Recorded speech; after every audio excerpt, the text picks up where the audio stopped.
The job market has to be randomized, man. At this point, I'm completely convinced. I think the reasons are right in front of us, to be honest, but there's also something behind the curtain, too. So I want to paint a picture real quick and give my thoughts on why it's difficult for so many to find a job nowadays. And by job, I mean good job in particular. So here's the thing. When I was growing up, things were a bit different. It's kind of funny how I can do the back in my day stuff already, but there was a time where if you wanted a job, you had to go out, walk or get a ride around, ask if a place was hiring, get a paper application, turn it in, and maybe, just maybe, you get a call back. Now, obviously, that process has glaring problems and issues. Paper applications were never all that great, but sometimes it's funny to think about. And here's the thing, if a company was a hot spot or a place where everybody wanted to work, they would get so many applications that most, if not all of them, would get thrown straight to the shredder. And speaking of which, let me give another example. When I was a teenager, I wanted to work at a popular shoe store at the mall. I'm not gonna name it, but I'm gonna put a couple logos up here. You can probably pick which one it is. Doesn't really matter. But if you know about being a kid into shoes, you know that whole scene was a huge deal. Sure, the pay wasn't great, but if I had to guess, they probably got several hundred applications a week. And I really wanted to work there, and so did many other high schoolers. So I applied. Never got any sort of follow-up or even a rejection for that matter. Or if I did, it was like almost automatic. But then one day, I went there, and this guy I knew worked there. And I'm like, there's no way he has the quote-unquote experience to work here because he's the same age as me. So I asked him, I'm like, how did you get in here? He's like, oh man, my uncle's the manager. And my first thought was like, damn, ain't that something? I didn't fully realize that at that time, but in hindsight, it made me think. How many people's application got thrown out just for him to be specifically selected for a job he wasn't qualified for? And this is what I think the reality of the job market is nowadays. Now, online applications were slowly becoming a standard practice when it was time for me to get my first job.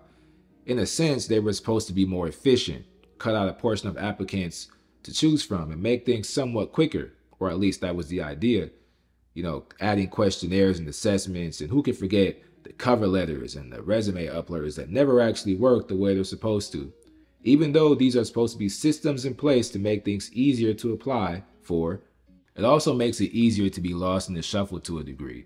Oversaturation is still remaining to be a problem, and finding the right applicants is still a shot in the dark in many cases. I often make a comparison. Applying to jobs online is like a quicker version of cold calling or cold emailing, if you heard those terms. Every now and then I'll take a trip to LinkedIn just to scope the place out. And if you're familiar with the app, there's a job search function on there too. And the best part is you can actually see how many people applied to a position or at least click the link to view that position. And even though it's a rough estimate, the fact you can see a job go up and within 24 hours have 100 applicants is crazy. What possible method could you use to find the best applicant? My answer, or at least my theory, there is none. I think people are picked by 3 different methods. They're either picked by random, by referral, or chosen internally by vetting them. Getting a job, or at least a good job, is a massive numbers game right now. From everybody I asked, the market is not very accommodating. Folks are scared to leave their jobs, let alone lose them. Because if they get laid off, or something of that manner, they're out of work, it might be months before something else lines up. You'll apply to hundreds of jobs without getting a single response. Nothing. Or if you do hear back, it's usually, this position has been eliminated, we have already selected someone, or you do not meet the qualifications, even though you do. You gotta dodge ghost jobs, scam jobs, fake companies. Hell, the fact that some of these job boards are filled with positions that don't even exist is also wild. It's just something these companies have to do for compliance reasons. Like, I'm hearing about people getting ghosted after getting 3-4 rounds of interviews. At some point, it feels like you're either overqualified or underqualified for everything you click on. Getting a job is a job within itself. And the tricky part is nobody really stands out in the job market these days as well. If you think about it, you got a degree and a couple other credentials, cool. Get in line with the other 50 applicants who also have one. Oh, and better hope your resume and cover letter are formatted properly too, otherwise a person who stuffed their resume with keywords will jump ahead of you. But look, sometimes it's important to see things from different perspectives. So If I were a hiring manager and I posted a job that got hundreds of applicants, assuming the job was actually available and there's only one opening, there's realistically no way to narrow it down using any fair, reasonable method. Sure, you could use keyword finders, qualification filters, ATS, resume scanners, the works, but if I cut that number down significantly, even if I did that, I had to do so at the cost of losing potential matches. And if you still got to cut that number down somehow, that means you got to start just dumping people at random. Multiple certifications, thrown out. A degree, thrown out. 5 years of experience, dumped too. If my job depends on hiring the right person, why would I take a chance on someone from the outside who we'd have to train and spend money on and so on and so forth, instead of just moving someone around who's already been vetted and cost the company less, or giving a chance to a friend or a family member's daughter or son, or just hiring someone who's been referred to me? Sometimes it's just that simple. Nepotism, cronyism, and such things will always go a long way. A lot of people who just walk into these great positions out of college, or just walk into them at random, out of nowhere, they're more connected than you think. I've heard of people going through an entire 3, 4, 5-step interview process just for the hiring crew to already have somebody lined up from the beginning. But again, they have to do these processes out of formalities for legal compliance. Quotas, connections, references, networking, internal hiring.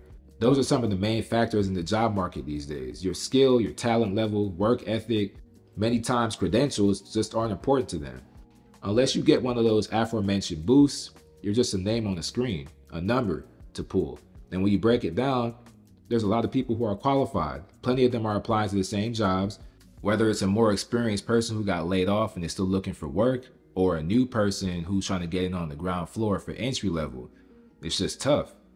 And what's crazy is I haven't even mentioned all the weird shady things going around, like companies hiring 2 part-time people to avoid paying one-time employee, or having one person take the role of 2 or 4 people, or them trying to hire like 1099 people or contractors to get out of paying benefits and taxes, or the fact a lot of online job postings double as engagement farming, user research surveys, Q&A testing, mock projects, free brainstorming.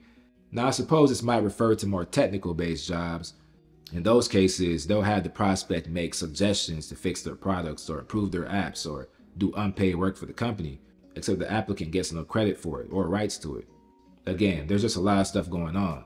Ultimately, I think it just seems as though job hunting has turned into a lottery system.